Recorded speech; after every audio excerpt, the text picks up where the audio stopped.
Señores, bienvenidos. Otra vez estamos aquí en C5N haciendo nuestro programa de cada noche.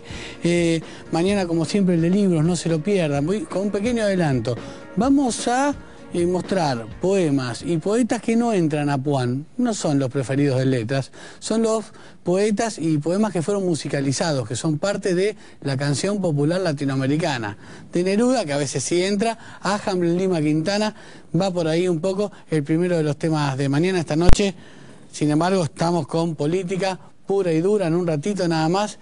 Tenemos un par de dudas para preguntarle al director del INDEC, a Norberto Itzkovich, y también a Pratgay, que quedó pendiente de la semana pasada. Ustedes recuerdan un reportaje que cuando se puso bien se quedó sin tiempo. La primera nota, sin embargo, de la noche, la nota central, tiene que ver con la fórmula de la oposición, hoy mejor posicionada, hoy lanzada también desde el radicalismo. Gracias por venir, Javier González Fraga. Gracias por venir, Ricardo Alfonsín. Gracias a vos, Gerardo. Muchísimas gracias, en serio.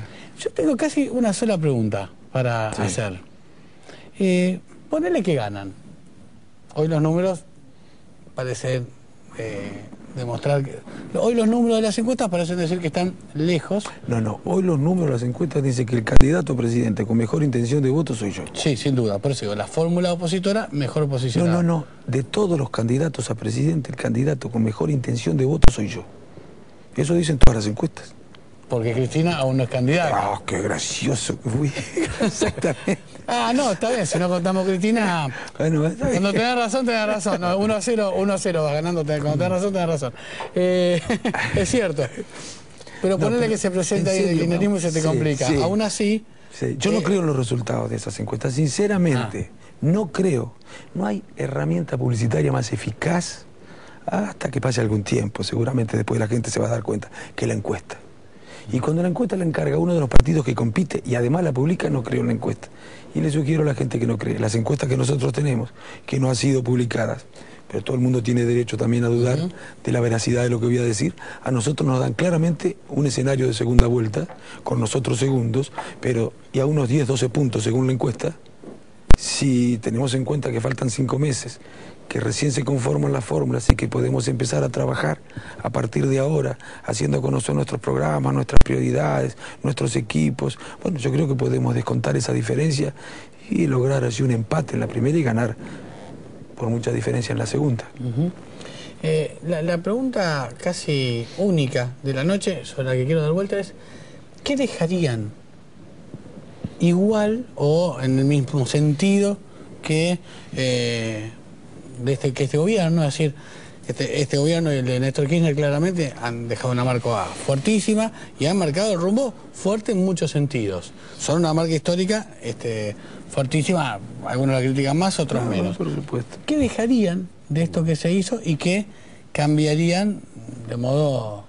Los primeros 4 años de Néstor Kirchner hasta el 2006, inclusive, tienen muchas cosas muy rescatables. Yo no he tenido problema en reconocer la enorme contribución de Néstor Kirchner a la renegociación de la deuda, la energía y el énfasis que le puso a la negociación con los acreedores, el énfasis en tener un superávit fiscal y un superávit externo que logró con el equipo que heredó de Duhalde, con Pratgay y Lavagna, y que lo mantuvo bastante bien hasta el 2005-2006.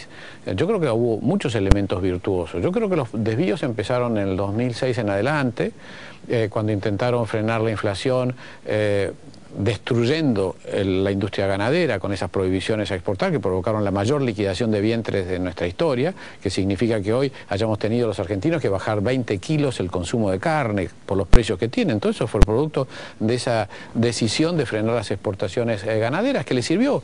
La inflación la bajaron porque en el primer año genuinamente, con la carne planchada a 3,50 pesos el kilo, la inflación quedó alrededor de 10. Ya después tuvieron que toquetear el INDEC para poder lograrlo, ¿no es cierto? Pero en el primer año lo lograron, pero hicieron un desastre en una industria que tarda muchísimo en recuperarse. A nosotros nos va a faltar carne por un par de años más, por ese chiste de generar esa espectacular. Más del 50% de la faena eran vientres.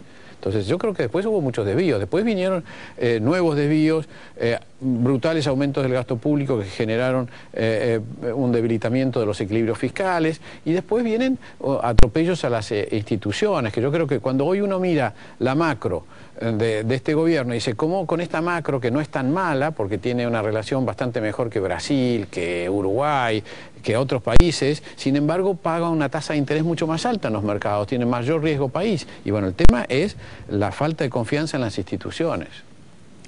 Ricardo, ¿qué mantendrías en la misma senda y qué te obligaría lo que dijo Javier, lo suscribo. Me parece bien y muy bien la creación del Ministerio de Ciencia y Tecnología.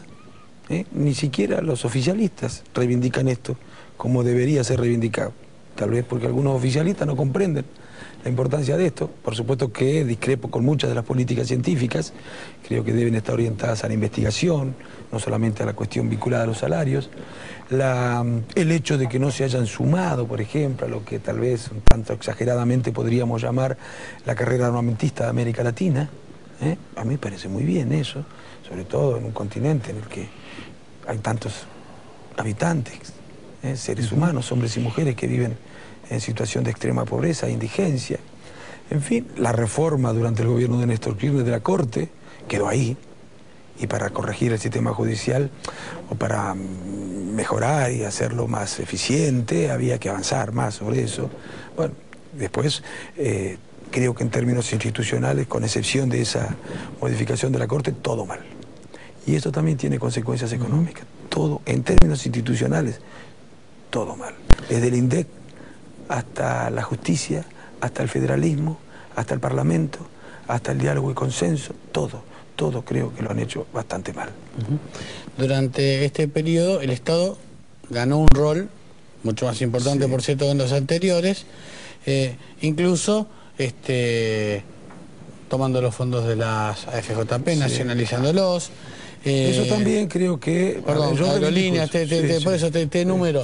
Aerolíneas, es decir, el Estado tuvo una presencia muy fuerte, no solo a la hora de fijar las retenciones, sino también a la hora de tomar las FJP o de largar la asignación. Hay un Estado fuerte. ¿Qué imaginan de ese Estado? Bueno, te digo, nosotros no vamos a privatizar las AFJ, la Seguridad Social. Ellos las habían privatizado.